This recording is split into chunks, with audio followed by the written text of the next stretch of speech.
No one remembered when the man moved into apartment 304. He didn't introduce himself. He didn't speak. He didn't even look at anyone for too long. But somehow everyone felt him. The building was old, the walls were thin, and the silence was always loud. But now, whenever the hallway lights flickered, people would slow their steps as they passed his door. Mothers instinctively pulled their children closer. Conversations would lower to a whisper for no apparent reason. No one told them to do it. It just happened. It was an unspoken rule, a collective anxiety that settled over the building like a thick fog. People started to notice small, unsettling changes in themselves late at night. A woman who had always been meticulous about security stopped locking her door. A student, once full of ambition and questions, stopped questioning his own thoughts, accepting them without a second guess. A man who loved a good debate suddenly found himself agreeing with people he once passionately argued with. Nothing dramatic, nothing obvious, just less resistance.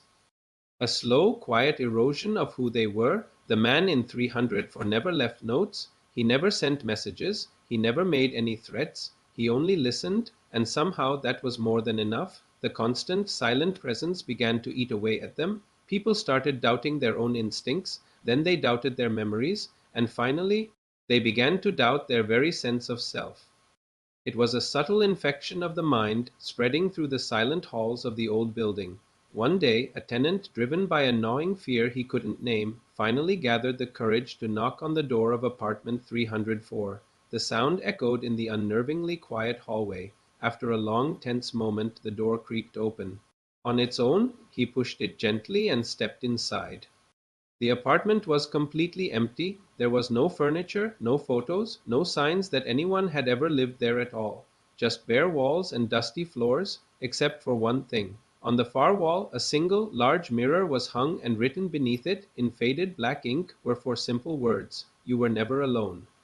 That night the building felt different. He was gone, but the silence he left behind was heavier, more suffocating than before, and so was the fear. But it wasn't the fear of being watched anymore. It was the terrifying realization that something had already learned how to live inside their minds. The man was gone, but his influence, his quiet corrosion of their souls remained.